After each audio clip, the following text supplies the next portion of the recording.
The song was entitled "The Change Gonna Come." So if you don't mind, I'm just going to sing a little bit of that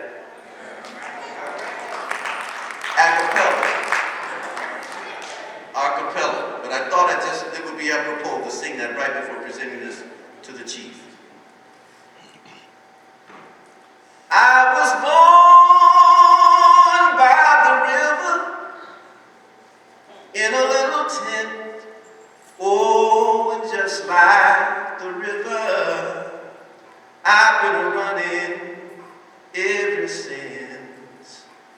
It's been a long time coming, but I know a change is gonna come. Oh, yes, it will. It's been too hard living, but I'm afraid to die. I don't know what's up there beyond the sky. It's been a long time coming, but I know a change gonna come. Oh, yes, it will. Then I go to the movies and I go downtown. Somebody tells me, don't hang around. It's been a long time coming, but I know a change gonna come. Oh, yes, it will. Then I go to my brother and I say, brother, help me please.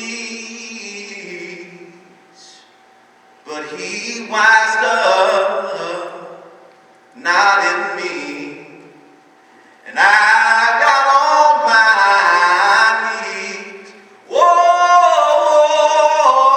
there's been times that I thought I wouldn't last for long. Oh, but I guess I'm able to carry on. It's been a long time coming, but I know a change has finally come. Oh, yes, it has. Brother Frank.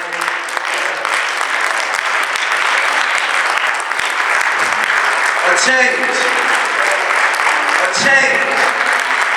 has finally come. Let me just read to you what the award says. This is the Harriet Tubman Spirit Award 2010. It reads this way: heroism is never planned. It is a sacred appointment anointed by God. Heroism takes place when the right person, endowed with the right characteristics and spirit, is set in the right place at the right time to do the right thing. A person becomes a hero by doing what God would do. To see wrong and act to make it right. To see suffering and work to bring about relief. To see injustice and struggle to bring about justice. To see bondage and strive towards freedom. To see helplessness and give help.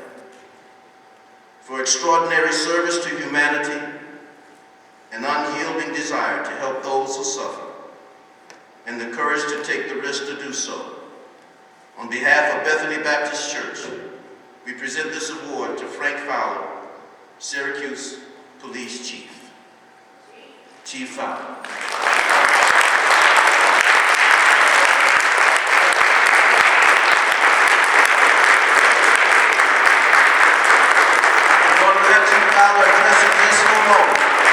Tell you a little bit about how we feel.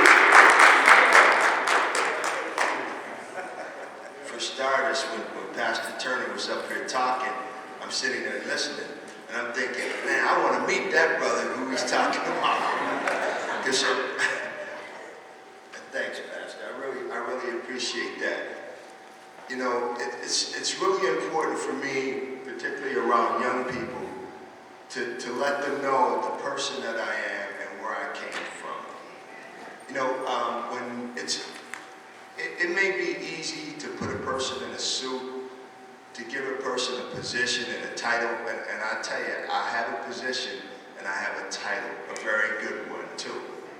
But I make it a point to tell young people where I came from. You're looking at a person that when I was 17 years old, it was said to me in front of my mother, that young man won't live to see 19. Now, it didn't bother me at the time because the life expectancy for a young man growing up in an environment that I grew up in was 19 years old. But what it did, it bothered my mother. And the look in my mother's eyes bothered me. And I set about a path to change my life. I didn't know exactly what I was going to do. I wish I could tell you that I had a solid plan and I worked the plan. I didn't. It wasn't until years later, until I found myself sitting on a pew in Bell Grove Missionary Baptist Church, where I learned how I got to from where I started from to where I am. And it was by God's grace. See, God's grace is unmerited favor. We don't have to do anything to earn it. God has a plan on everybody's life. And fortunately for me, He had a plan on my life. And that's how I stand before you today. And we're talking about Black history. And I just had my office painted. When I came in there, I wanted it painted, everything taken down. I don't have anything hanging on the wall. This is going up first.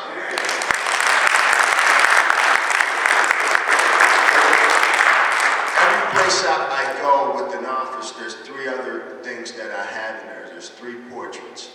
One of Martin Luther King, one of Malcolm X, and one of me. There's three black and white portraits. And when people come in my office, they say, why is your picture hanging up with Martin Luther King and Malcolm X? Do you think that you're as bright as they are? No, absolutely not. Do you think you've accomplished in life things that they've accomplished? No, I don't. But I do have something in common with both of those gentlemen, is that I have the same obligation that they had to make this place better off than it was before I got here. And the reason why I hang my picture up with theirs is because they were willing to die for that. And I have to ask myself each and every day, Frank, what are you willing to do? Thank you for this award. Thank you for your time. I'm grateful. I'm as grateful as my words can express, and I'm deeply humble. And once again, Pastor, thank you for those kind words. Bless you.